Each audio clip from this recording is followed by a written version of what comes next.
Hello. I'm really excited to introduce this next podcast episode with Peter Daring, the founder and CEO of Peak Design. Peter can perhaps best be described as a contemporary Yvon Chouinard type character. I know that's a really bold statement and one that he's probably uncomfortable with me even saying, but it's true. He's built a durable brand, a very successful company that means something in the minds of its customers around stewardship of the environment, around being ethical, around playing the game of capitalism in a saner and more enlightened manner. Peter's done this through a number of innovative structures that we talk a lot about, clever choices, fresh ways of looking at conventional business decisions, conventional business structures. We talk about carbon offsetting a lot. He started an NGO called Climate Neutral that is a product tag. It represents 100% carbon offsetting of emissions for any particular product. Hundreds of brands have adopted this label. It's been very successful. We talk about the controversies in the world of carbon offsetting, and we talk about intellectually why it's hard to put a price on carbon, but also the tremendous gains that are being made in the great energy transition at the same time. We talk about his vagabonding days and his solo adventures on a motorcycle, what led him ultimately to creating Peak Design. We talk about a lot of things. It's a great interview. I hope you like it. And before I let you go, I'm just going to ask, please consider following the podcast if you're enjoying it on Apple Podcasts. Please consider leaving a review. These things make a huge difference to the algorithm. They help this podcast be discovered by others.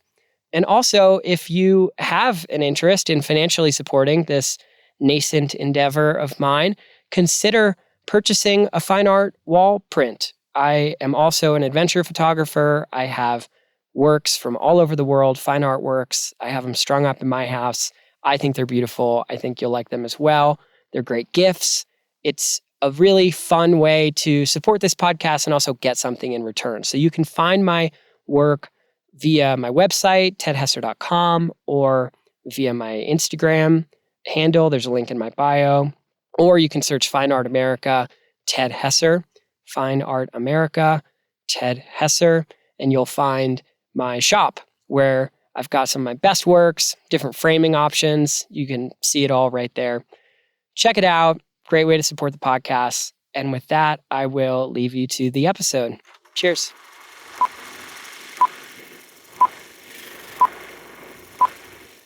Rolling.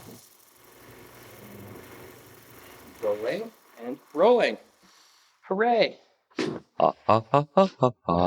Morning vocal warm-up routine? Yeah, I didn't get, well, I already had some with the last call, so Yeah. hopefully we got the gravel out. Yeah. Well, how's it going? It's going good, man. You guys are on fire. It appears. I'm glad it appears that way. I mean, behind the scenes, we're certainly on fire. We're about to begin launching products again. I feel like there's been a kind of a desert out there in meaningful product launches. Yeah. 70 SKUs, something like that, like 30, 40% increase in the products. That's a lot. So you'll have how many products? Hundreds of products. Yeah, I mean, I know it's already north of 200. I think this pushes us darn close to 300. Wow. Which I'm not sure is necessarily like a thing to be proud of. It probably is, but you know, there's a lot of different ways to grow, and just proliferating SKUs isn't actually my favorite. But I think that they're meaningful SKUs, and I think they're useful. And so, you know, if it ticks those boxes, I feel a little better about it. Yeah, totally.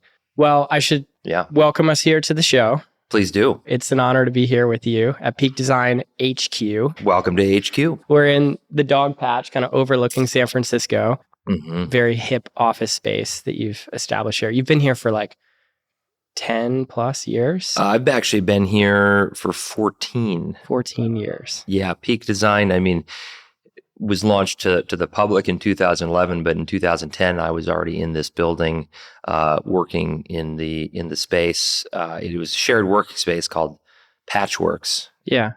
The other companies in there were doing some interesting things. My buddy who brought me in was doing a travel app. Another guy was doing like magnetic sensors on boats.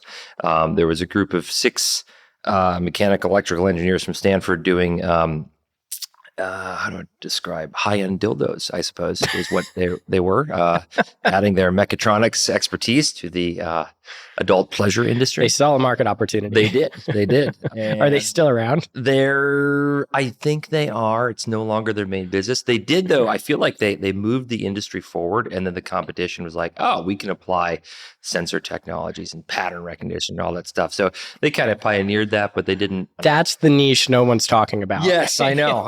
AI, robot, dildos. That's You're going to get me into trouble, Ted, if I opine too much on this. So we'll just steer toward the other company that was in there was a 6-person firm at the time called Plume. Mm-hmm.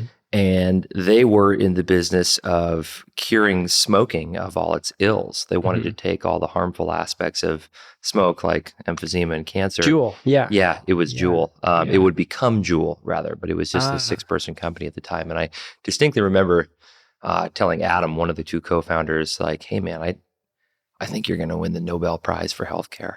Whoa. It didn't turn out that way. Whoa. They did not win the Nobel Prize. They won the Marin County Prize for most pissed off mothers on account of creating an epidemic of nicotine addiction. So all these companies were in this building of makers and tinkerers and doers building prototypes. Yeah. I mean, this is just one suite. That was suite 271. There are 300 different companies that call the American Industrial Center home. I'm probably one of the few people who actually called the building home for a while. There was a pull-out couch here that I may or may not have slept on for 2 years while we were getting things going. But, I heard that. Yeah, I think Pete was worried about you a little bit. I still say it kind of quietly because it's not kosher with building management, and I don't know. I doubt they're listening to the podcast, but crazier things have happened. So you were building this company. I was building the company and I was getting cheap rent. That's right. Yeah. You're putting everything into it. And look at it now. I mean, my understanding is you're getting close to 100 million in revenue. Yeah. If we don't cross that threshold this year, it means something will have gone wrong. But I fully anticipate that we will with the launches that we've got coming up. That's crazy. I mean, there aren't that many. I feel like 5-10 years ago, there'd be a handful of outdoor brands or brands associated with the outdoors at that level. There really just weren't that many that were kind of that big in revenue. And you're growing quick too. I mean, and we're growing quick. Yeah, it is a bit of a hard thing to fathom. I remember growing up and hearing that the Minnesota Twins sold for like $100 million. And I was like, what? That's insane. Yeah. But it's not to tout necessarily how big Peak Design has grown, but actually just how much our world has grown in terms of economy. And don't get me wrong, I'm very proud of the accomplishments of Peak Design, but it's just there's so much utility that is being created in this world right now. A quick anecdote. I'm lying on the grass at my house yesterday afternoon. It was my wife's birthday and we took the afternoon off and we were just playing some gin rummy out in the sunshine. And she had to go in to use the bathroom real quick. And in that time, I answered 3 Slack messages. I ordered a set of hinges from Amazon, as well as a new door lock, and took the measurements for the siding on my shed. In like the 6 minutes, she was gone. And all like, it's just remarkable what I guess the iPhone, but to say the iPhone would be too trite. It's just the entire world of communications, what it has created, what kind of productivity you can bring in from any old place in this world. This is what leads to Peak Design, among other things, approaching and eclipsing $100 million in revenue. Yeah. I mean, if you look at GDP creation over a long enough time frame, if you go back some number of thousands of years, it's just pure hockey stick. It's pure exponential. It's just long and flat for forever. And then it just goes straight to the moon. Totally. And I mean, we're not shocking anything with these uncovering statements, but like every so often you'll just kind of recognize, oh, this is it in action, right? This is that hyper productivity that's driving that hockey stick. It's not all some speculative thing. But even within that context, I mean, nearing in on 100 million in revenue, you've 70 full-time employees, something like that? I think we're at 74 now. 74. But revenue per employee number is in the ballpark of big tech. That's in the 1 to 2 million revenue per employee range, which is like between Apple, Google. I mean, Amazon's revenue per employee is 300,000. Yeah. I have actually, hung my shingle on that fact a couple of times. Although I search for ways to poke holes in that kind of it's funny. I have an interesting relationship with humility. I really strive to be a humble person, but then you hear a stat like that, and it's like, yeah, I want to talk about how our revenue per employee is like that. But we've got almost 50 folks in the Philippines working full time, customer service, wholesale operations, graphic design, a lot of back end tech. Like they should probably be counted as employees. They just work for an outsourced firm called Booth and Partners. And then you think about like, well, let's go to the factory floor. And well, first off, which factory are you talking about? Are you talking about our assembly factories in Vietnam or the Philippines or China or now Indonesia or Thailand? Like there's a lot of people there. In the old days, these would have been employees, right? Everything was vertically integrated. There wasn't this world of contract manufacturing. I'm talking very old days, Henry Ford type shit. But nowadays it would be highly unusual for Peak Design to own the factories that do this. So I enjoy that stat, and I'm happy. I'm happy to have you tout it. But if a couple clicks down, you might begin to chip away at it. And incredibly proud of the work that we do here. But you could poke holes if you needed to. Yeah. But still, I mean, you make products that largely support photographers. So, to me, as a photographer, it's surprising to learn those numbers. Like, whoa, that's big, because it's accessories. Yeah, it's not the camera. It's not the main thing. It's the supporting stuff around the main thing. Well, what I find kind of remarkable sometimes is that we are able to, without being too braggadocious here, we have a great reputation amongst our customers. And you're right. Like we're not selling the thing you're out there. We're selling the accessories that help you. And I've been impressed with, with Peak Design and the culture that we've created and the community we've created that exists around accessories. I think that's rare. It's rare to build a cohesive brand ecosystem around hard good accessories, hard and soft good accessories, physical. I feel like, in an app store, in a digital context, perhaps you could argue that's been done. But prior to Peak Design, if you went into a camera store and you were looking at accessories across the shelves, there wasn't exactly a cohesive brand that connected all of the things in ways where one accessory actually was connected to the other or essential for the other. There's a brand cohesion, both in function and in form. That is, it's cool. I mean, I'm curious actually as to your perspective on building brand, because that's a big part of what has happened here. I got another anecdote from last night. So after the game of gin rummy, we set the coals ablaze and waited for them to heat up. And we went up the hill. I live on Bernal Hill here in San Francisco. And when we got to the top and we were kind of there for a windy sunset, there was a photographer out there who had a Peak Design backpack and cuff and capture. And this guy, for all the world, looked like the brand that he was representing wasn't the Fuji X-T5 that he was using. It was actually Peak Design, which is kind of funny to see someone sort of adorn themselves that way and identify to other photographers like this is the brand, these are the values that I associate with. And it's very, very cool. But it also somewhat makes sense because the outward facing things that people see are the straps, the bags, the accessories. The cameras just ends up being one of the tools. So it's really cool to have brands like Fuji. Yeah. And certainly like Sony and Nikon and Canon all kind of knocking on the door and saying, hey, we want to associate.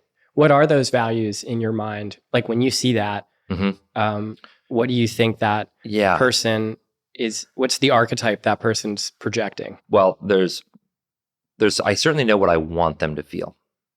I want them to feel minimalism married with like incredible utility.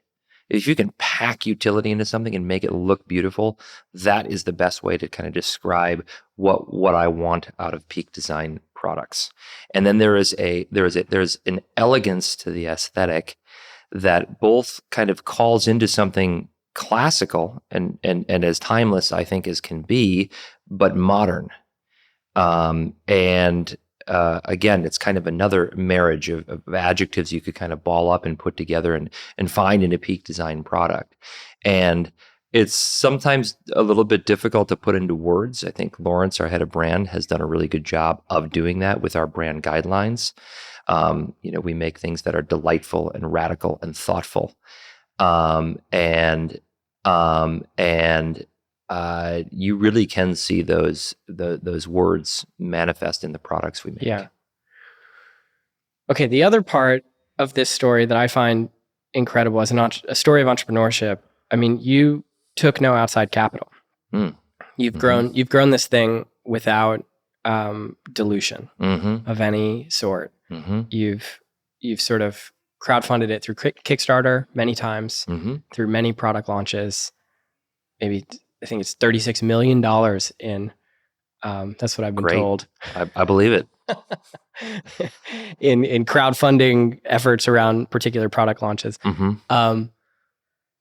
That's unusual. And I guess I'm just really curious about how that's allowed you to take a different tact in terms of what the purpose of this company is and how you go about the game of capitalism. Because you don't have capital with a big C behind you, kind of demanding things and putting pressure. It's so great. Yeah. And did you have that thought at the very beginning? Like, I don't want capital behind me. I don't want that whole. Absolutely.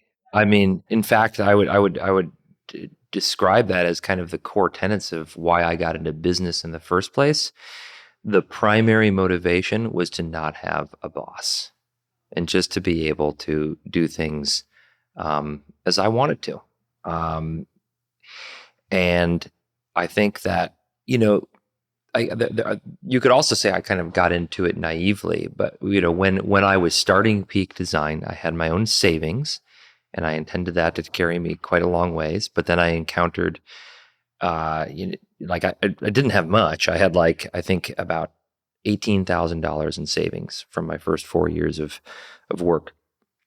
And that carried me for about 7 months of development, lowercase d development. Definitely we're talking. I was using SketchUp, a free software problem to do my.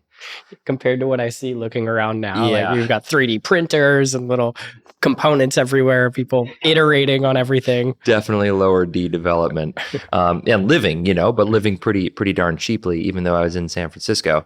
And when I ran out, I didn't want to go back to a new job. I went back to the restaurant industry for a little bit to kind of make ends meet. And then when it came time to throw down for tooling and for the first 1,000 units, I didn't have the money for that. And, I not ashamed to admit, I knocked on mom and dad's door, and they gave me a loan for $20,000 to cover tooling and in the beginning of a first run. And I mean, my folks are not a convertible note. Not exactly a convertible note. Yeah, the terms that Mike Daring put forth were not super rigorous. My dad's a firefighter and my mom's an a nurse.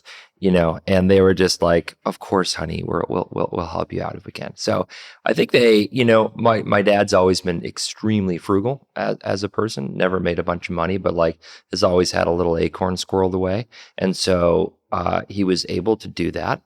And there were no terms of payback given, but after the Kickstarter, after day 3 of the Kickstarter. And this is about 6 months after the initial $20,000 loan from my parents. Yeah, the first Kickstarter captured camera clip. It was already off to the races. And I had already sold through the 1,000 units that I had pre-ordered. So I had needed to up that order to 10,000.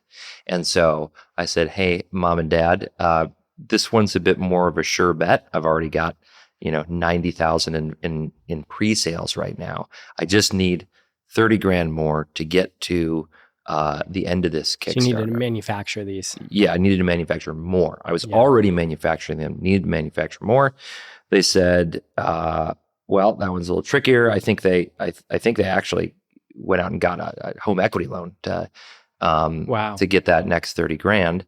But they did that, and I paid them back, a week after the Kickstarter ended, and I gave them $5,000 in additional, which was interest, which was thank you. But like, it wasn't a calculated amount. Like there was no, it was just like, hey, this has worked out great for each of us, So had I not had that avenue, I guess I would have been forced to either chase up angel investment or something like that. And then I really would have been on a different track. And I do acknowledge that not everyone out there can scrounge up 50 grand from their folks. Yeah. And yeah, I don't know. I wasn't really forced to consider the alternatives, and I was very naive about the world of investing in general. I was naive about the whole business. Actually, I was just like, what do you mean? I'm going to make a widget. I can make it for $13.68, and I can sell it for $80. Yeah. Right. And that, like, holy shit, a huge profit on that. And so it never occurred to me that I was going to be operating at some kind of a loss. That first year, which did include hiring my very good buddy, Adam Saraceno. I think I paid him 36 grand a year, plus a bonus at the end of the year. But the profits of the company were like $270,000. We were highly profitable. You were profitable right away. Right away, immediately. So strange, especially for a company, because there's working capital requirement. You have to make the things, you have to put the things on a boat, you have to ship the things, they have to get to some place, and then they're eventually sold. There's all this time that the capital is held up. It's in captivity. And as you scale, the momentum of that working capital for a lot of companies in this category is larger than the revenues coming in. So there's always a bit of a gap typically with scaling manufacturing. But Kickstarter solved that because of that initial big Kickstarter. I had $364,000 that just came through like in a wire transfer, minus the 5% and like 2% credit card processing. But so I think it was like $330K that entered the bank account in one day. And I was just like, whoa, it was incredible. Did it give you a hot hand? Oh my God. Oh, I thought like I can do anything. I thought that like, the big things happening in 2011 were like the Japanese tsunami and peak design. As far as I was aware that those were the two news stories. Not the case, but it gave me a shit ton of confidence because people were getting these products and they were loving it. Yeah. And so really the goodwill of customers who are out there using the product and loving it, like that is what drove the early business. There was no marketing plan. I wasn't pumping ad dollars out there. It was literally word of mouth and the crappy ass website that I had put together. Well, Adam ended up putting together that. And, I used to get a ding for every, we had one product, right? So I'd get a ding every time someone bought a capture camera clip at $79.99. And I got about 16, 17 dings a day. Wow. And we had this wholesale business going on that was, That's like going viral on the internet, except instead of it being retweets or reshares or whatever, it's actual money. It was so cool. Oh my God. And sometimes people would buy 2 or 3 of them and I'd see this 3-digit number pop up on my phone. Wow. And I was just ka-ching. Oh, it felt so fun and so good. And then we were selling 12 packs and 24 packs and 48 packs. I don't even like it. There was something about them not fitting well enough into the box to create 10 packs and 20 packs. So I was like, we'll do the can of pop method here and we'll go 12, 24, 48. It's just, there's so many hilarious early day decisions, but we were always guided by living well beneath our means. And that has created a couple of things that are unique. One, a pretty darn stress-free environment. I'm not out there raising capital. I'm not in debt. That capital was the only capital from your parents, the 50K. Yeah. That was it. And paid them back right away, a week after it 14, came. 15 years of Peak Design's history. That's it. Yeah. So you own 100% of the company. Yeah. And you have no debt. Nope.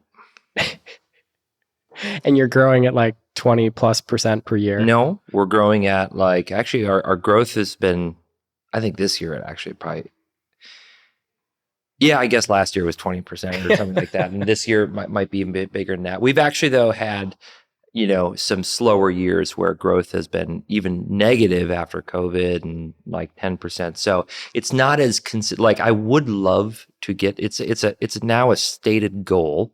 Stated goals are actually something that I've resisted for quite some time, but I acknowledge their at least occasional usefulness, and especially with a larger company, it just really is important to keep everybody on the same page. So the stated goals that we want to have, well, I think it's between 5 and 30% growth.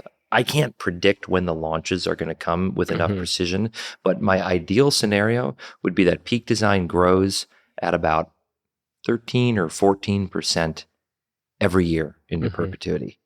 And I mean, that's, of course, who wouldn't want that, but it is important to state that as a goal. What that means is we don't want 100% growth in any year at this point, because that is going to be that'll be an inflection point on that graph. Yeah. And that graph represents more than revenue, right? It represents culture and complexity, and ultimately, like you're stress the systems. If you can have this linear growth, and it's funny, I can trace back this desire for simple linear growth all the way back to, I specifically remember driving along the highway interchange back from high school thinking about, I think the best way to live a life is to just like get a little bit better every year in everything that you can do. Because I think I had just learned calculus and I was obsessed with this notion that like it's the derivative that matters. It is the rate of change that matters. And so if you have a spike upward, yeah, that's going to feel like a fucking rocket ride on the way up. But you're going to plane out if you're lucky. You're going to crash more likely. And those things feel bad. And I think that humans feel bad feelings way more palpably than they feel good feelings. Yeah.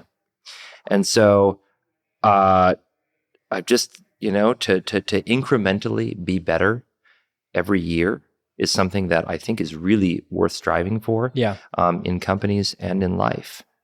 It's an interesting, I wonder about we'll get into climate neutral and a bunch of other stuff, but growth for growth's sake, like in a intellectual sense, in the big game of capitalism, I find it fascinating that if things aren't growing, they are dying really quickly. It's like the second revenue or earnings per share, or cash flow, like the second it's not growing by a little bit each year, even for like a monopoly, even for like a state-run utility, the stock price just crashes. Like epically. With capitalism needs a little bit of growth. Like it's just how the whole thing is. And it's like, why? I didn't figure it out. Okay. But I read something that helped me understand it in my own way. I really think it was chapter 16 of Sapiens when it talked about kind of the birth of capitalism and cowrie shells and ships going all over and the risk and things like that. But simply put, the reason is this: the whole system of capitalism works on, hey Ted, I'll give you $1 today. Can you give me like $1.04 in a year? That would be sweet. Okay, great. The second you come back and are like, hey man, here's 98 cents. I'm like, what the fuck? No, that can't work. That was a bet I placed on you, and you were supposed to create at least 4% utility with that. And if I gave that to you and you're now coming back with less or even the same amount, if you just give me that $1 back, it's like, well, Ted, I could have given that $1 to Jim, and Jim would have gotten me those 4 cents. Right. And that whole idea the invention of credit is, it is absolutely remarkable thing. It is so absolutely necessary for to be contributory to this massive growth that we have. I imagine, that the alien civilizations have also stumbled across credit, because I think it's basically, like, I don't understand things at the quantum level, but like it's kind of one of the simple rules. Water flows downhill, and credit matters. Yeah. Or they've have some completely different socio-political construct that we have no idea of, and they're like, "Oh, you do this credit thing? That's cute. We tried that. It's a dead end. Yeah. One day you'll learn." Yeah, perhaps. But man, I don't see any dead ends right now. A lot of people seem to see dead ends. No, it's absolute. Yeah, it's like a Cambrian. I mean, this is a broad point in terms of technological everything happening, but it's a Cambrian moment. It really feels like an explosion of all sorts of. Cambrian moment was when complex cellular life emerged and all sorts of stuff happened like 500 million years ago. I mean, we're just extolled the virtues of these graphs that actually go up quite slowly and linearly, and how wonderful I think that is for a human life and for a world, or just like for a company. And it is, I suppose, a little bit concerning that the overarching graph of kind of the Earth, right, is on that hockey stick situation. Yeah. And we'll just leave it at that is concerning. Yeah. Well, let's segue a little bit into climate neutral. Yeah. And the name was just changed, or the name was just changed, kind of by fiat of the European Commission, really. Oh, really? Yeah. Indirectly, at least, the term carbon neutrality and climate neutrality has basically fallen out of favor, and that's in large part because of a bunch of bullshit claims of carbon neutrality and climate neutrality. And boy, would I like to think that fraudulent credits are a big part of it, and just kind of obfuscation of the terms, right? Like, what does it mean? And climate neutral exists to be the standard bearer that actually creates a meaningful a meaningful set of requirements around what it means to be carbon neutral. That was the whole point. I suppose that's one of the points of the formation of climate neutral. Another one was to inject a lot of interest in and demand for carbon offsets. And the theory behind doing that was that, one, there's finite supply, so you're going to raise the price of carbon offsets, right? They're going to become more scarce. And there's also going to be a more intensive scrutiny on the quality of these things, so that we can be more assured that they're doing what they say they do. The reason why I think it's still logical to assume that increase in quality will come is because with more dollars per carbon footprint, you can put more of that money toward the verifiability of those offsets themselves. That market mechanism, in my opinion, is still happening. Like it has been on an upward and sort of inexorable march since certainly before even the beginning of climate neutral. But it really, and climate neutral, the org is not the most directly responsible agent for the massive increase in carbon offsets. But we did catch that wave and ride it, I think, quite nicely. So you created this as an NGO while at Peak Design, sort of before it's a tag for Peak Design products, but it's not a Peak Design thing. Right. It's a global thing. Yep. There's hundreds of brands involved, some really notable ones like REI and Allbirds and Cliff Bar, and the outdoor industry is largely involved, and maybe even some bigger dogs are considering it. It's winning it's gaining market share in what I would term the label wars. The war over like what label is the label that determines this is an ethical product. Because there's a lot of different labels right now. It's a little confusing even to consumers. There's a lot of different things that all, there's fair trade, there's B Corp, which is unrelated, but there's climate neutral, there's 1% for the planet. There's probably the list goes on from there for sure. Yeah. But it's been successful. And are you working at this NGO, or are you involved, or are you hands off? I'm the co-chair of the board right now. So along with my co-founder Jonathan Cedar. Yeah. Austin Whitman has been the leader of the organization ever since 2000. I think late 2018, maybe early 2019 is when he came on, and the guy has really dedicated his his full career. He's a very seasoned professional. He's been in the climate and energy and software space for a full 20 years before he joined Climate Neutral, and the organization is what it is today. That is commanding of respect, there and present in all of the most important conversations that are happening around standards and offsetting and things like that, because such a serious person has dedicated, his career to this, and the team that he has built is really impressive. I believe it's at this very moment 9 full-time employees. Actually, they're all coming to San Francisco next week for Climate Week. I'm excited to see them and host them here, right in this room, actually. I think that really at this point, the vast majority of the credit needs to go to Austin and his team.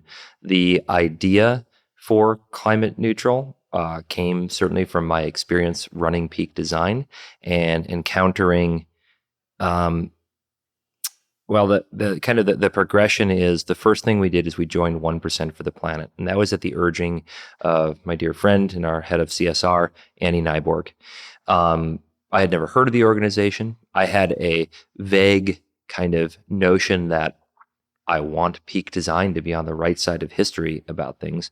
In fact, prior to Peak Design, I had been in the construction industry. I was an early proponent of LEED accreditation and certification. And my desired entrepreneurial ventures were in floating solar photovoltaics and in regenerative brake technology for electrified train. Those were two big ideas that I did take to some place before they kind of fizzled.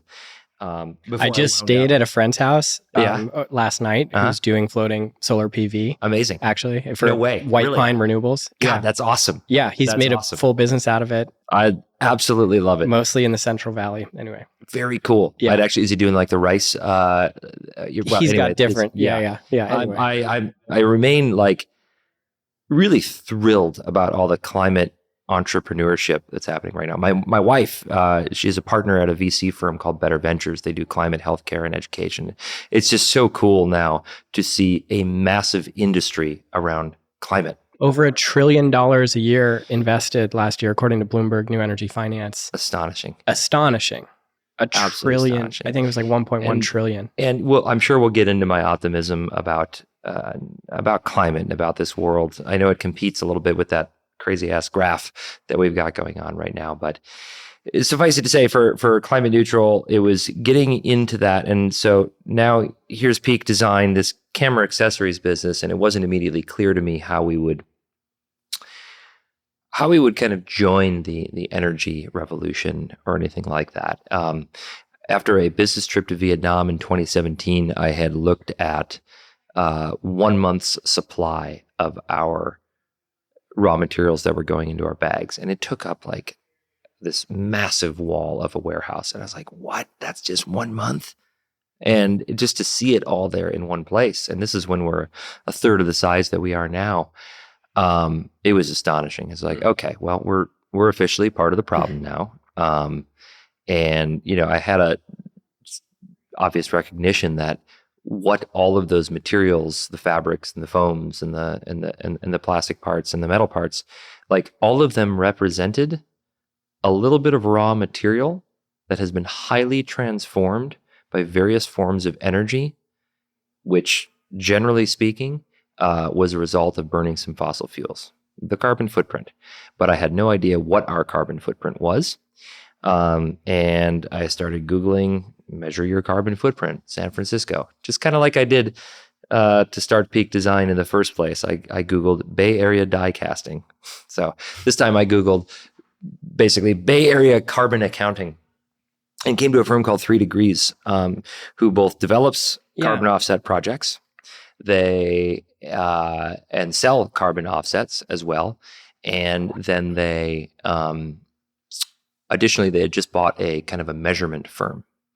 And so they were willing to measure our carbon footprint, and we signed a contract not to exceed $40,000. And I was like, God, that's a lot to measure our carbon footprint. But we started going through the process, and after a 10K spend, which was actually just evaluating this very, very kind of crude economic input calculator, right? Like, how many dollars did you spend on shipping? How many dollars on plastics? How many dollars on textiles? And out popped this number. It said, okay, Peak Design, your carbon footprint is likely 16,700 tons, plus or minus 20%. That's the first 10 grand of your contract. For the next 30 grand, we're going to call up all your factories and get their energy bills and see what. And I was like, wait. How, like, instead of doing that, can I just guess that my footprint is on the high side of that? Yeah. And then I want to buy offsets in order to offset that whole thing. And they're like, really? You want to offset the scope 3 carbon footprint? I'm like, well, yeah. Yeah, and scope 1, 2, 3. Scope 3 is like the whole kit and caboodle, like the energy that goes into the iron ore that comes out of the ground. For a company like Peak Design or Apple, you know, I can't speak to Apple exactly because they have a bunch of data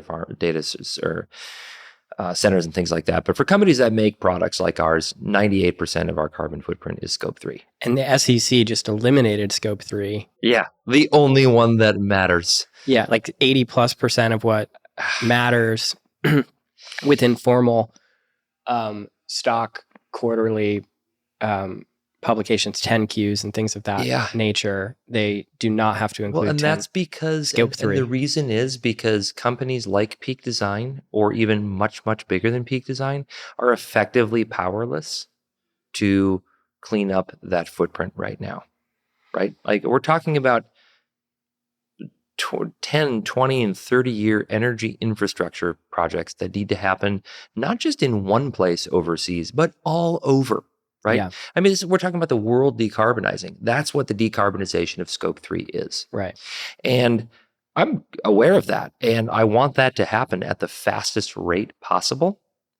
And from all of this thinking, also the fact that, you know, to offset our whole footprint by buying landfill gas offsets, which are a really credible form of offset, it was going to cost $60,000, 60.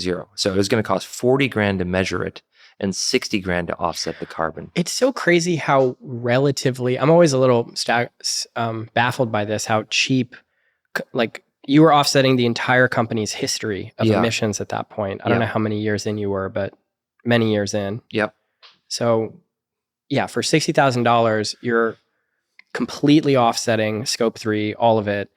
That was just for 2017's footprint. 2011 through 2016, though, you know, we were a much smaller company, and it tracks with economic intensity. So, you know, we were about, I think, another 90,000 away from offsetting the whole company, which we did. And you're about to say, like, how could you do that for so cheap? That's crazy. Well, it really depends on what type of offset you're buying. Right. And so let's take a look at landfill gas offsets.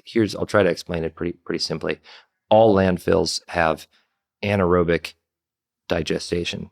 This means that the shit that's made out of carbon turns into methane, and it just simply like oozes out. It leaches out of these landfills. And methane has like 80 times the greenhouse impact. Global warming potential, CO2. GWP. Like, there's actually different ways of measuring it, and it's also a different time scale. All this stuff is complicated. It's not clear cut. Some places you'll find it's 28 times, sometimes it's 80 times, and it depends on in what aspect of it you're talking about and for what duration, et cetera.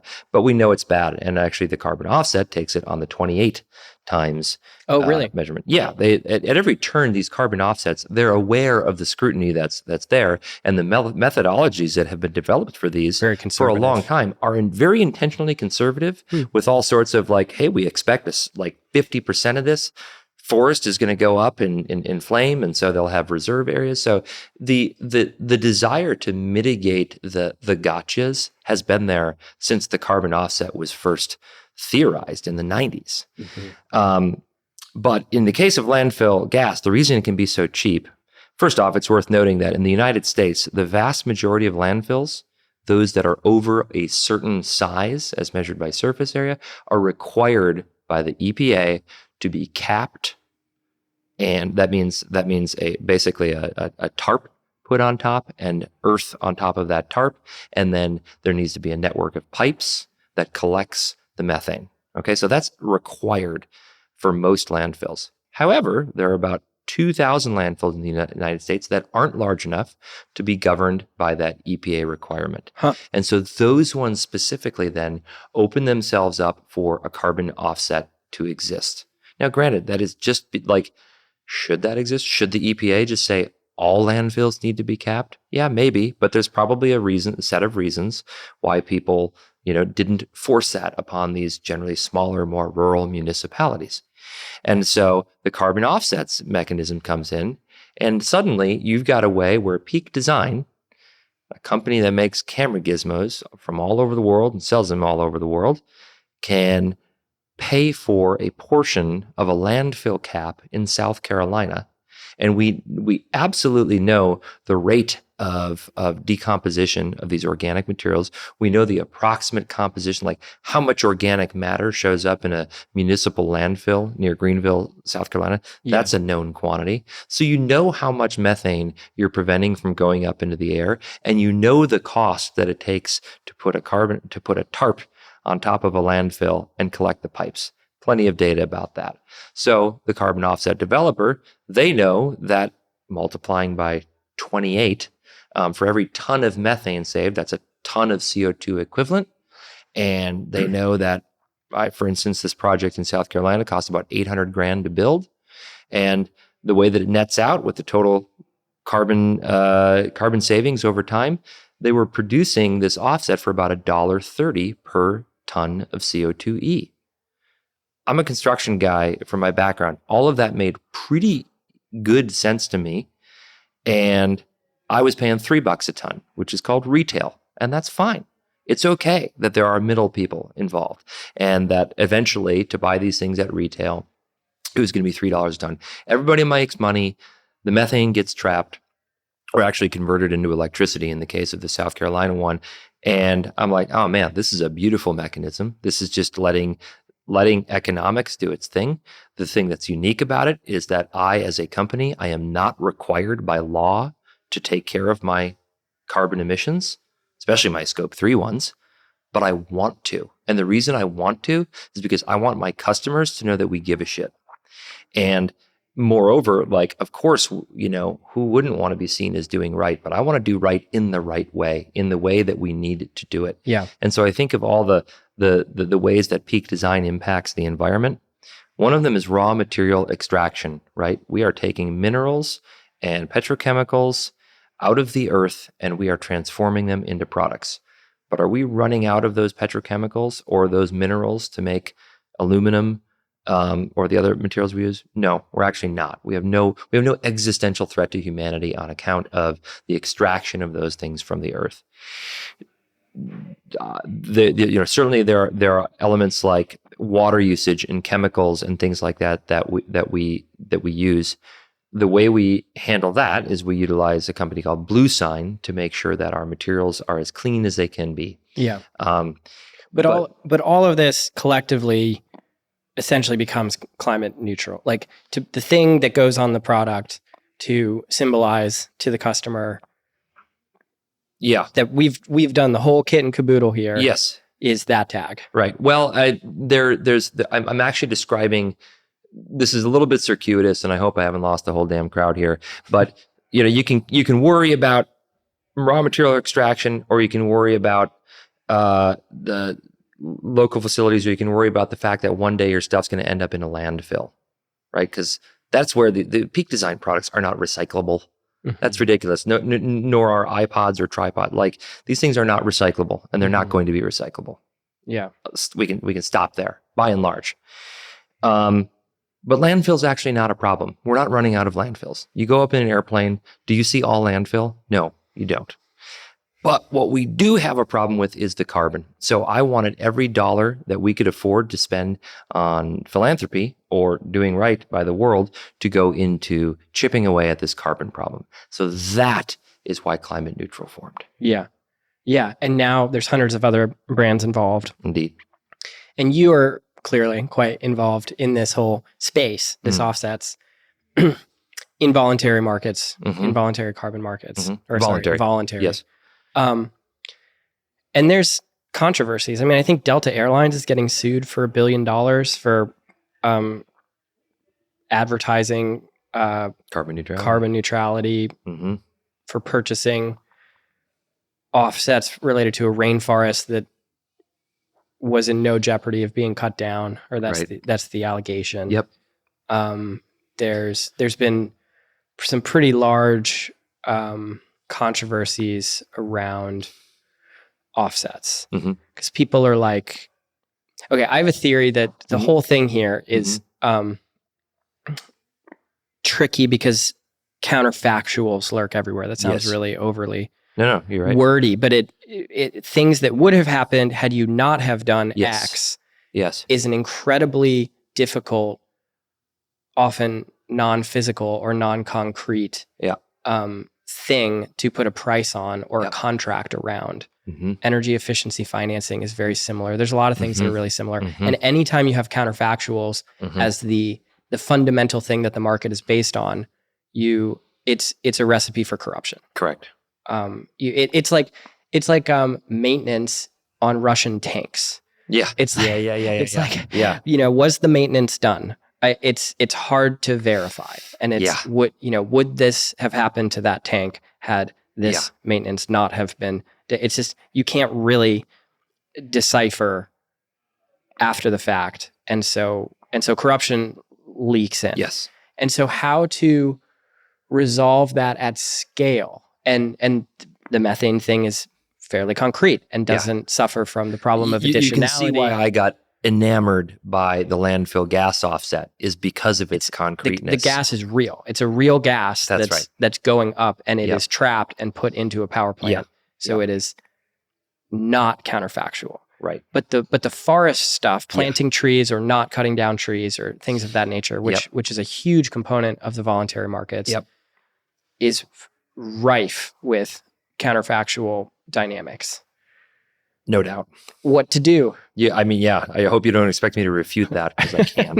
Because it's just the way it is. What to do? It remains a great question, and I think that, like, if I had a crystal ball here, I think that I think you're going to see right now, like, carbon offsets have basically taken a dive in popularity because of the Delta example, because of a lot of these forestry projects, and I think that people are going to come back around to them. I just saw a sign of that. SBTI, Science-Based Targets Initiative, they are now allowing offsets to be utilized only for their scope 3, which again is everything for most companies. And the reason is because, you bring up great problems, but I'm sorry, what's the alternative? Right. No one. I've been kind of trading in this game for quite a while now. What's the alternative? Now, Ted, if there was a mechanism where I could invest the money that I'm investing in carbon offsets into just like, hey, build me a fractional part of a fusion reactor, or even fission. Let's just stick with something we can do right now. Like, I would do that in a heartbeat. Can we form that right now? There are people trying to form that concept. That's a great idea. It's, I mean, frankly, it's what I wanted to do from the beginning of Climate Neutral. I kind of thought if the offset mechanism were to work as perfectly as I would love it to work, then that would already exist. And what it would do is it would say that, like, hey, this wind turbine is currently in the red right now, and so it's not going to get built. But if we had some amount of dollars that would turn it over into the black, and you do this thing where you are basically, it's called financing on the margins, right? So you take all those marginal projects that wouldn't get built if it weren't for the carbon offset dollars, but because that exists, it does. And the facts on the ground is that wind and solar development are just too complicated. And you're not going to have that defensible case of being able to invest on the margins around in these projects. Additionality. Around additionality. Yeah. And it's because these things are living in the real world, which are subject to all sorts of difficulties. And that's a bummer. But something that Climate Neutral is doing to try to open ourselves up to kind of the next wave of what could be beneficial is now, instead of, this is in beta right now, but instead of just measuring your footprint and buying the offsets to offset the right amount, you measure your footprint, you count your carbon, and you multiply it by $12 a ton. And the stipulation is that you use that $12 a ton toward a reduction effort. And that can be a wider range of things that aren't necessarily carbon offsets. Now, we open ourselves up to a lot of danger there, because immediately we heard from some companies like, oh, hey, we've got this person doing R&D for materials that are more sustainable. Like, can that count towards our $12 a ton? And I'm just like, no. Absolutely not. And we have to be really cautious and careful with what we kind of allow in the door, because otherwise it's just another form of greenwashing. Yeah. And I would be extremely dismayed if that was the kind of the resultant. So we're not going to let those kind of the sheep in the door, or the wolves in the door in sheep's clothing. Yeah. And if you lose consumer trust too many times, not Peak Design, but like capital, like the Deltas and the who are, then at a certain point, all of these tags and labels, I feel like to some degree that's happened in food with organic, or, people really wonder if it even means anything for their health anymore. Sure. But ultimately getting a portion, it doesn't even have to be that big of a portion, as evidenced by your example, in terms of how much cash it took to offset your company's emissions, lifetime emissions. It doesn't actually take that large of a percentage of the slice of the slipstream of capitalism to, like, if everything buys into this construct, carbon markets, if there's a price on the externality that is carbon, and all of its various forms, we're gonna fund a huge amount of stuff that either sucks carbon out of the ground or out of the air, or doesn't emit more carbon, or no doubt clean tech. And Romer and Nordhaus, those economists who won the Nobel Prize on this, I think that they basically estimated between 1% and 3% of gross world product each year needs to be spent on decarbonization. Right. Okay. And I've brought that up in the context of the 1 trillion number that BNEF has for, because the global economy, I believe, is around $100 trillion per annum. And so we're at 1%. Yeah, correct. And it's growing. Yeah. It's growing at 20. And this is primarily the electricity sector and transport with electric vehicles. And not a lot of it really is going into ag or, the food and the more deep manufacturing stuff. But that's progress. That's huge progress. Like that's the beautiful thing, man. So much progress has despite the circular firing squads that tend to exist within the arenas of primarily environmentalists. There is a circular firing squad dynamic. Yeah. Austin from Climate Neutral described it to me that way one time, and it's just an analogy that totally hit. That just landed for me too. And it's like, oh man, that's why. And like offsets are another. People are just so pissed at the idea of offsets because of the counterfactuals, and like, yep, I get it. Great problem that you're pointing out. What's the solution there? Instead of just like shooting the whole idea in itself, right? Like, I am a private company. I desire to like eradicate my carbon footprint. And for those that tell me, just reduce it to zero, just what the hell are you talking about? Like, what in God's name are you talking about? That's stopping business. That's the only way to reduce your carbon footprint to zero. Yeah. So, okay, I'm curious because you have so much experience with materials, and I don't exactly know all the materials in your products, but I'm just curious about your view on like PFAS, forever chemicals, in water. Yeah. What do you know about all that? How does that integrate into your world? Well, it's integrating quickly. We've been aware of this for a while. California legislation's been ahead of the game on it, and so we've been doing all we can to eradicate PFAS, and we're going to be completely PFAS free, I think, by next year.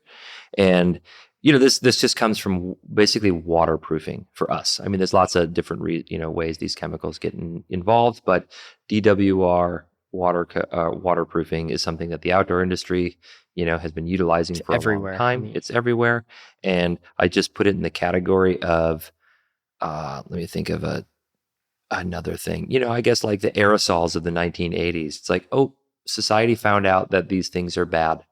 And so we need to rid them. And I think that's a wonderful thing. This has happened many times throughout history where we used something that had utility, and then we're like, oh, there are drawbacks to this that are the EPA just put their suggested limits out for PFAS in water like last year, I think, or a year or two, not that long ago. Yeah. And what I don't have is kind of historical context to understand how fast this transition is happening relative to some of the other ones that have occurred. Perhaps there was more urgency around like aerosols in the 1980s because of the literal hole in the ozone. Yeah. And like the Montreal Protocol. Yeah. Amazing, right? Amazing environmental win. But the kind of the negative side of PFAS is not as in your face obvious, I think. Yes, they are forever chemicals, and they live in the world forever. And I think they're being linked to declining sperm counts. That's in men. I've heard that. Well, which I don't know if there's definitive proof of that. There's studies on that. Yeah. Because it gets in the water sample. There was a study at I live in Salt Lake City, up in Park City, because there's so many ski resorts and there's so much on ski wax. Okay. And so everyone's skiing in the mountains with basically PFAS on their ski wax. So they're measuring the water table underground in Park City, and it's twice the max EPA recommendation for drinkable water. Wow. Because it's just the particles are spraying off with every turn. I'll be damned. And then it sits on the snow, and then it melts and it goes into the groundwater. This is not going to be good for the LDS plans in the Utah community. They like to have a lot of kids. This is not going to work. It's not going to be good. Well, the LDS, there aren't as many LDS up in Park City. Fair enough. Well, I believe it flows downhill, man. Yeah. So what did you use instead of PFAS? How do you replace the utility that it provides? Yeah. Well, I think that actually the way that we're going to be approaching it most. So DWR has this like that.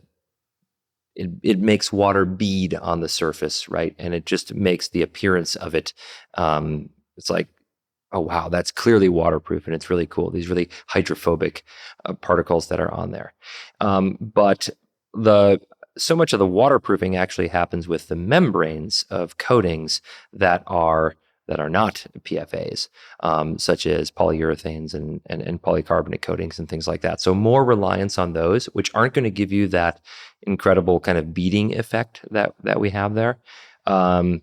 And just kind of a little more acceptance of like, okay, the fabrics are going to wet out a little bit, and they're going to contain that moisture a little bit more, but still not penetrating the garment or the bag in our case. Yeah. And so we're going to be comfortable with that. And we are not drivers of chemistry at Peak Design. We have 0 chemists who work for us.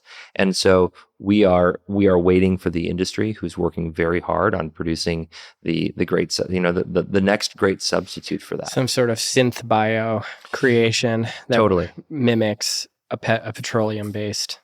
I don't know what it will be, and I don't consider it like.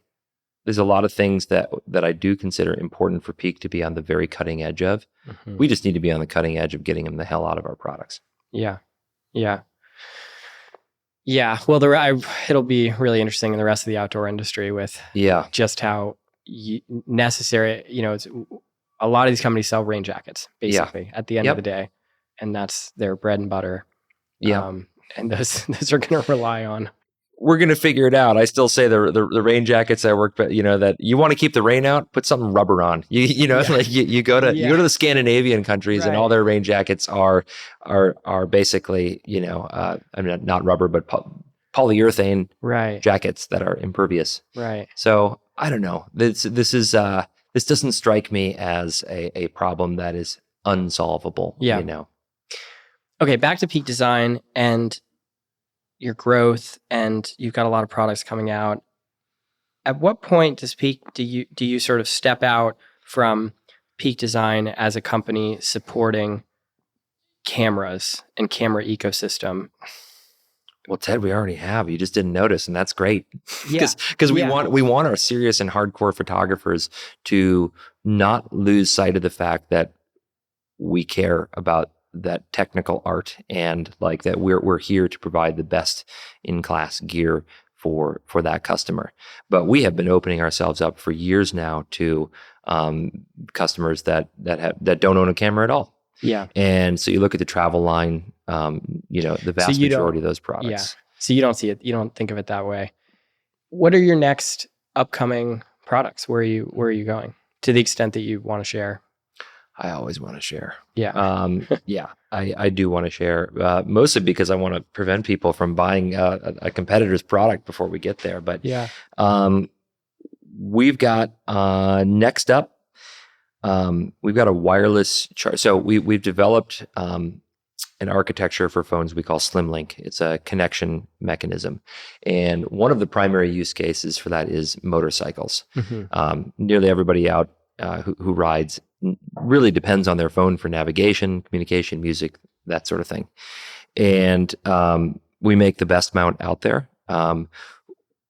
We're updating it with more ways to mount, better ergonomics, but really importantly, we've created wireless charging. So we're working incredibly hard on creating a Qi 2 wireless charger for motorcycles and other types of power sports. The world doesn't know what Qi 2 is. The world probably will slowly develop an acumen around that. Qi is the standard which governs wireless power transmission. Yeah. And Qi 2 is basically the next evolution of that, with really Apple as the primary driver of what that means. Yeah. And it includes this surround of magnets so that transmitter and receiving coils get perfectly lined up on one another. And as a result, you can transfer a lot more power without the safety issues and without overheating issues and without power loss issues. Mm-hmm. So wireless charging is just going to get a whole lot better. Right now, it's still, generally speaking, you're going to be delivering about 7.5 watts. And it's just it charges your devices, but not that fast. That's going to double. And I think that, Peak Design will almost certainly have the first wireless charging Qi 2 mount on a motorcycle.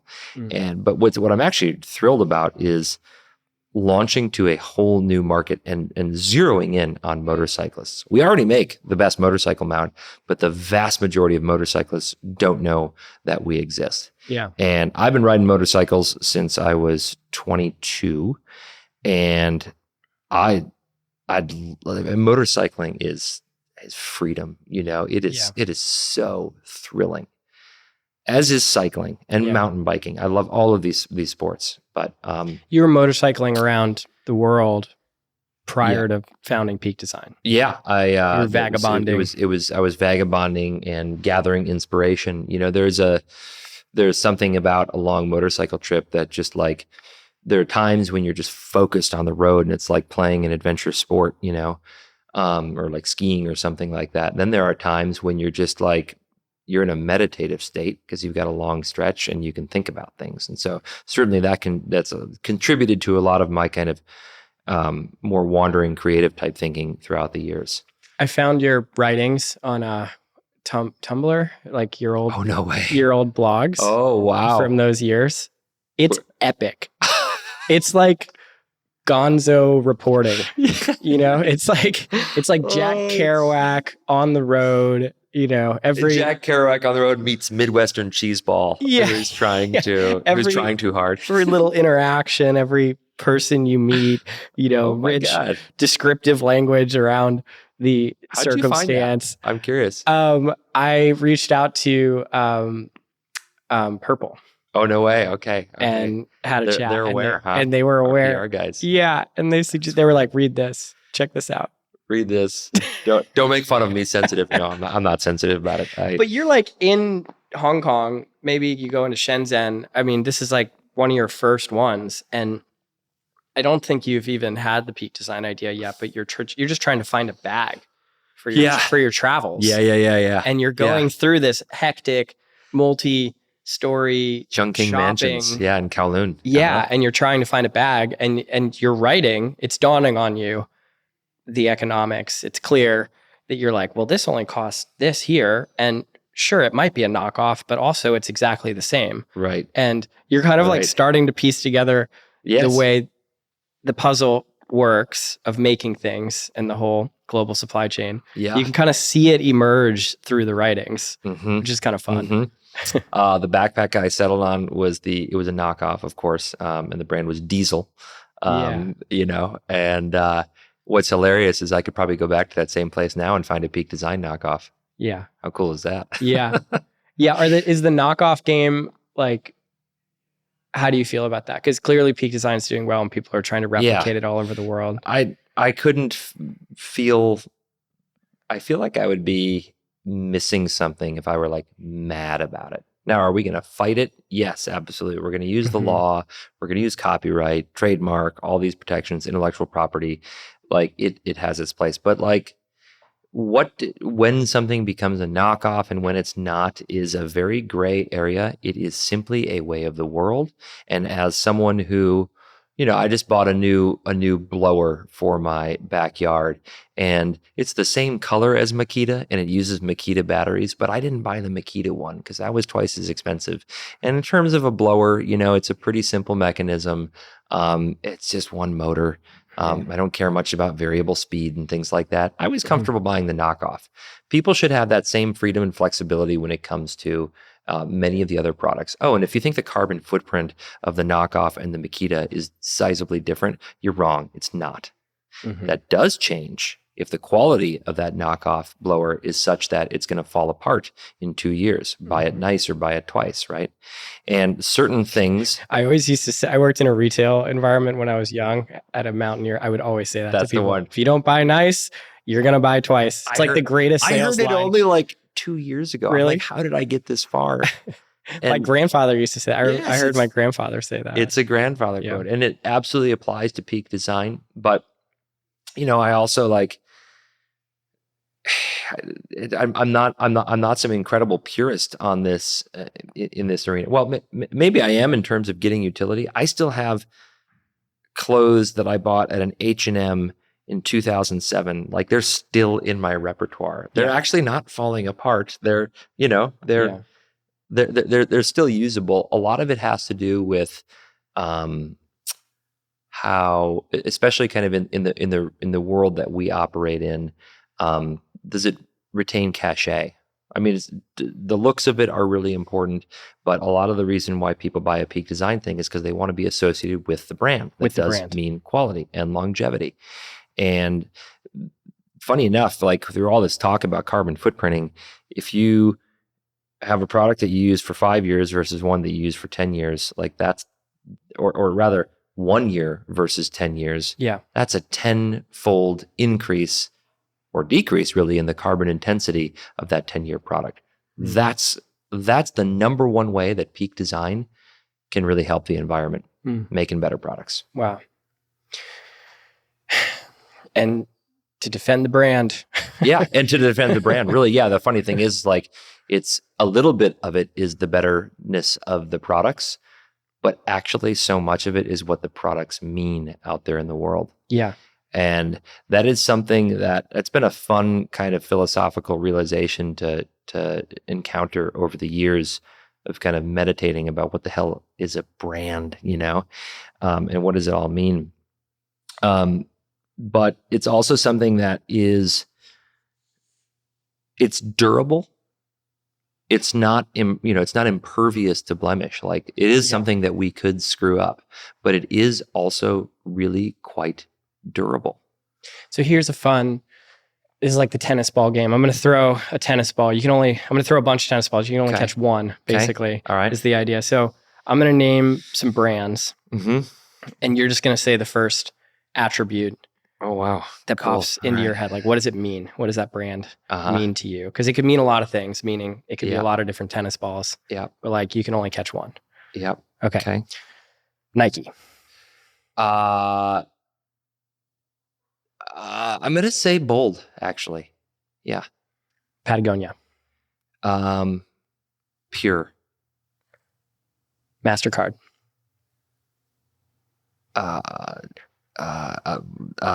It doesn't matter. But then it's the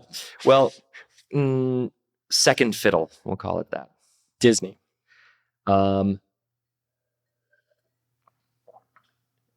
Enchanting. Peak Design. Thoughtful. Yeah, that's good. Yeah, that's good. Yeah, I'm happy with where we line up as thoughtful. Yeah. Yeah. Interesting. Yeah. Yeah. Thoughtful. If you would have said Tesla, I premeditated, I would have said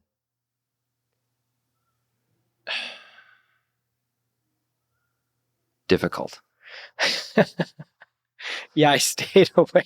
The political veneer around it all is like so intense nowadays, which is such a shame. I've been a long time, I went to Stanford when JB Straubel, Tesla's CTO, co-founder, graduated from the program I went to. And so he would come by with their car. And I was an ardent fan and supporter of Elon Musk for over 10 years as like the visionary of all visionaries.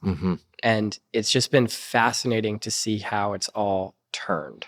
The political, cultural environment has turned because he's choosing a political side, or he's expressing himself politically, I guess, is maybe even more of a generalized way to say it. But it's like just a crazy phenomena to watch. Yeah.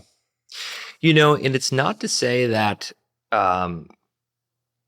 there's a lot of healthy debate and discussion on the topics that feller brings up, right? And like even issues like free speech and I don't know. There's so many of them that are this kind of lightning rod, but there's just a way that he has gone about it that like the term I would describe is as disappointing.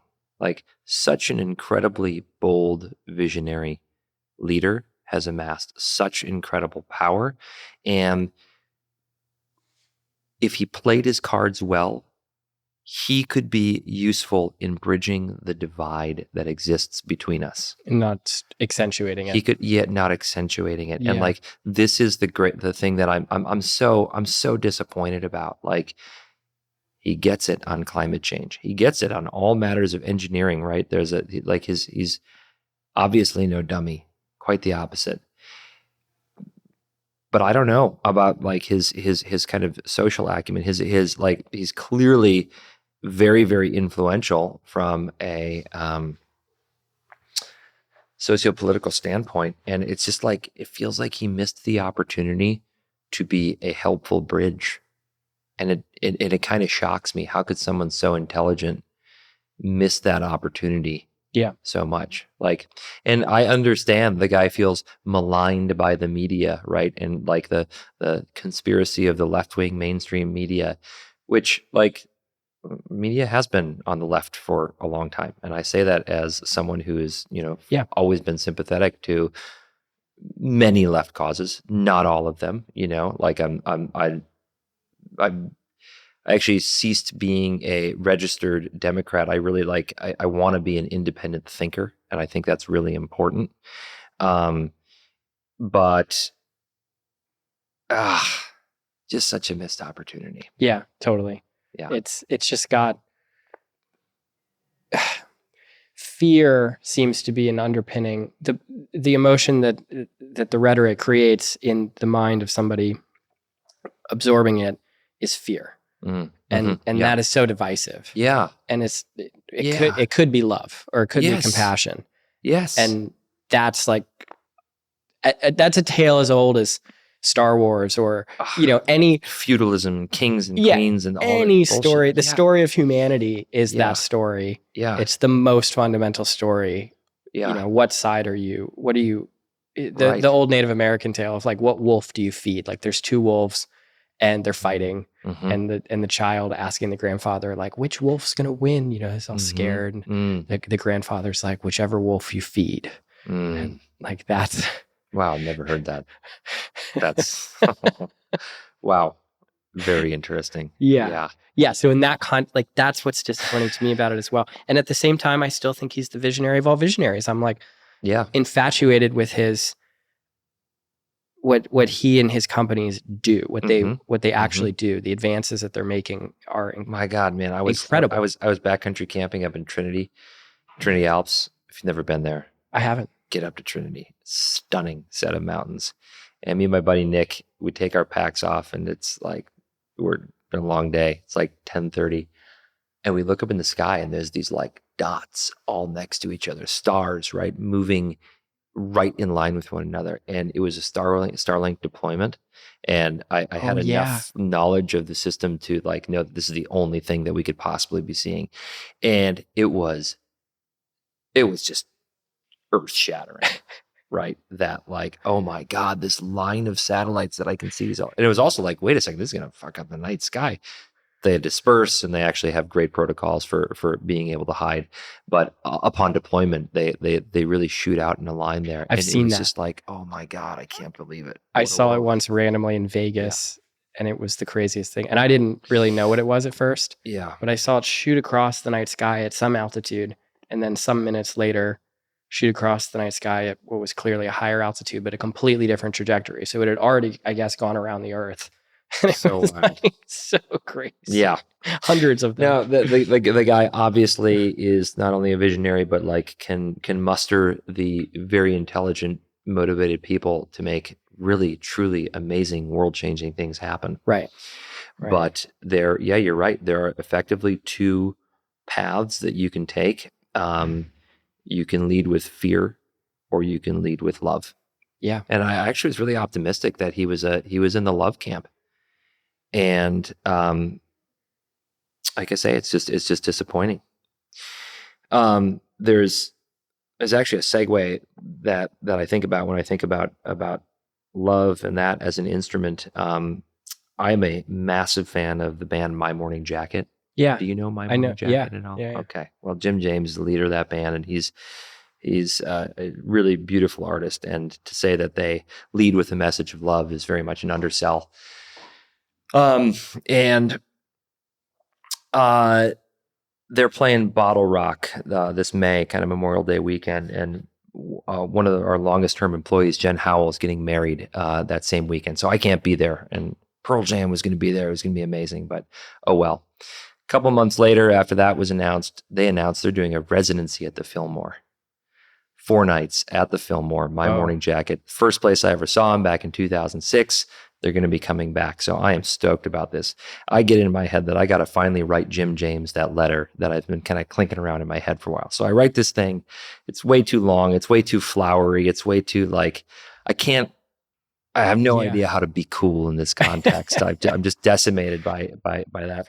And I sent it over to this this buddy of mine who's a music manager who I know knows Jim and his people. Yeah. And he's kind of like, yeah, you could send that, but like maybe not. And my wife also, said like, maybe this isn't the letter. But anyways, I put it out there.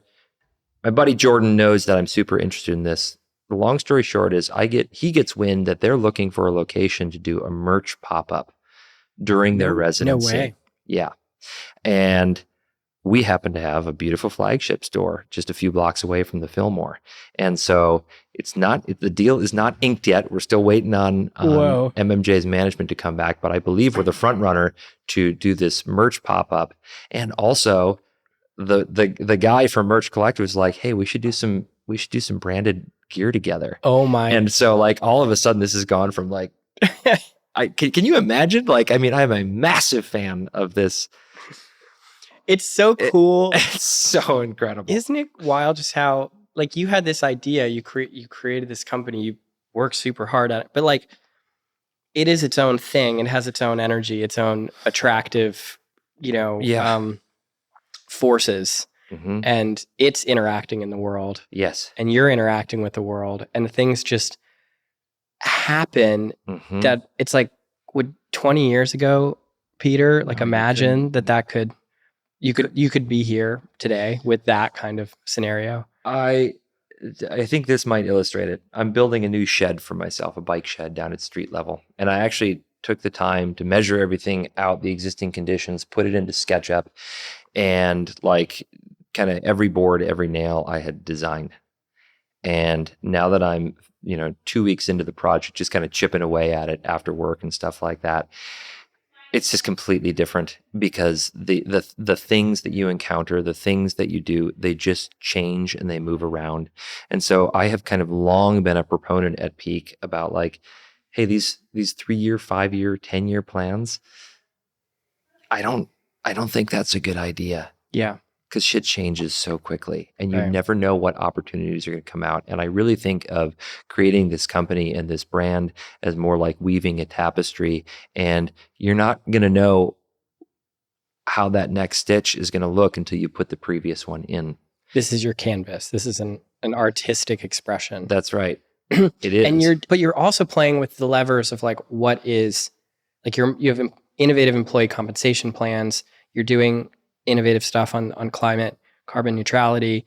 You don't have capital. So you're sort of, I think of it like Burning Man, how Burning Man attempts to create a world that isn't the world as we know it, but like could be maybe in theory for a period of time. You're kind of creating your own reality for how a saner version of capitalism. I'll call it that. You're trying to create a saner version of capitalism.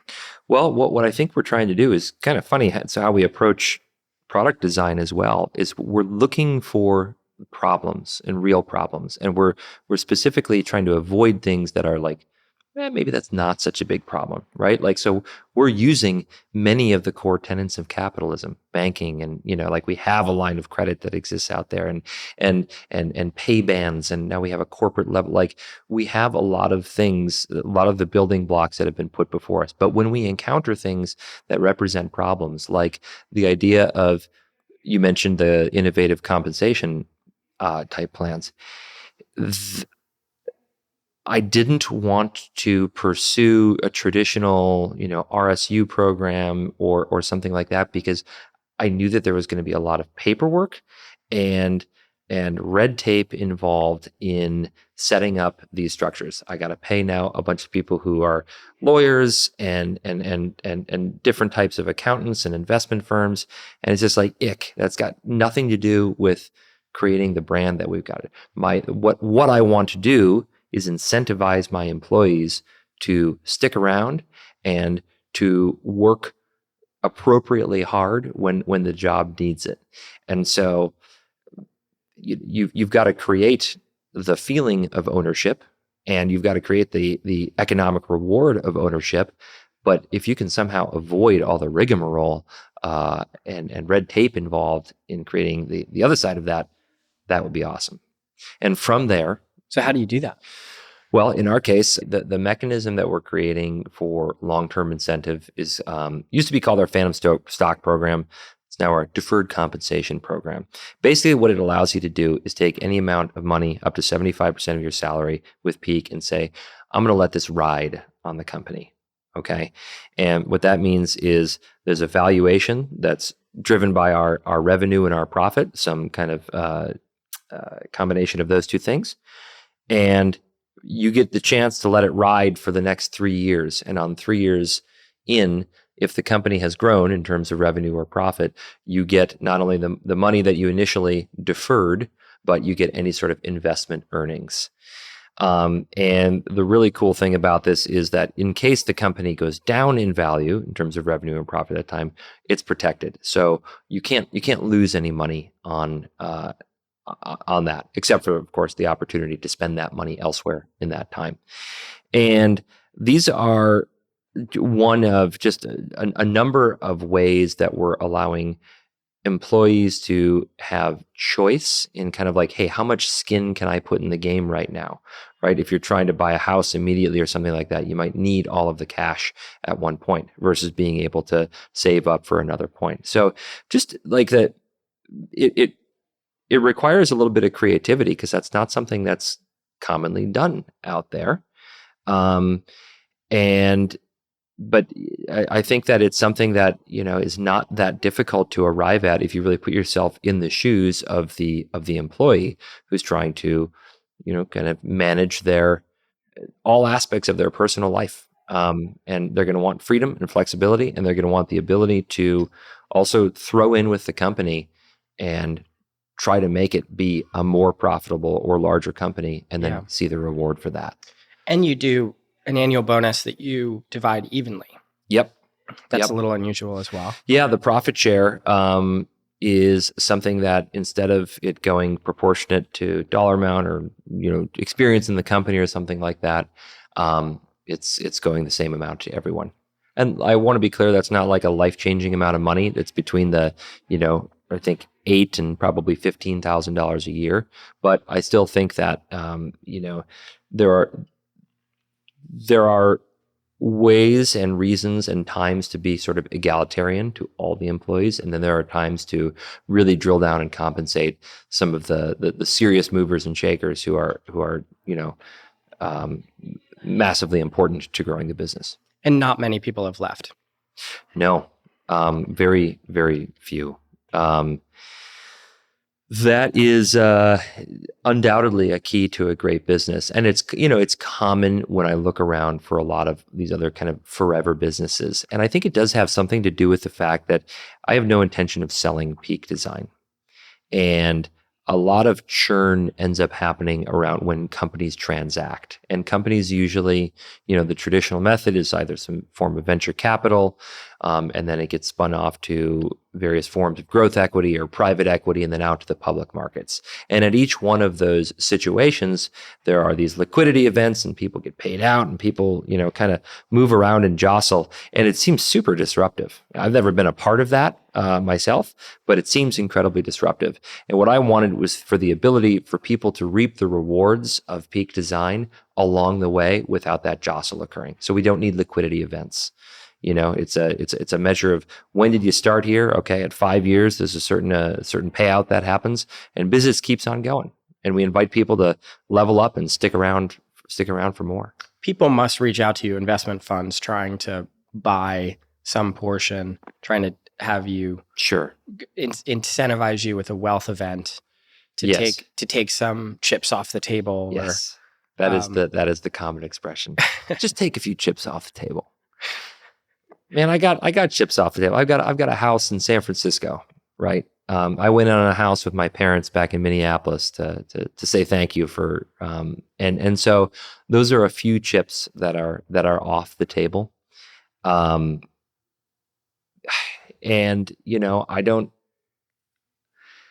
I can't imagine sitting on a pile of cash. I just don't see that as being a more rewarding life than the one that I'm currently living. This is the most fun that I think I can be having. And I think that as the company has grown, I've gotten more people around me on the leadership team. And so things that used to be super burdensome for me in the past are less so. Like, it's funny, as the business complexity grows, I find my job getting easier. How cool is that? And so that to me feels like something that I can continue to do for a long time, and I will. That's a well-run machine. Yeah.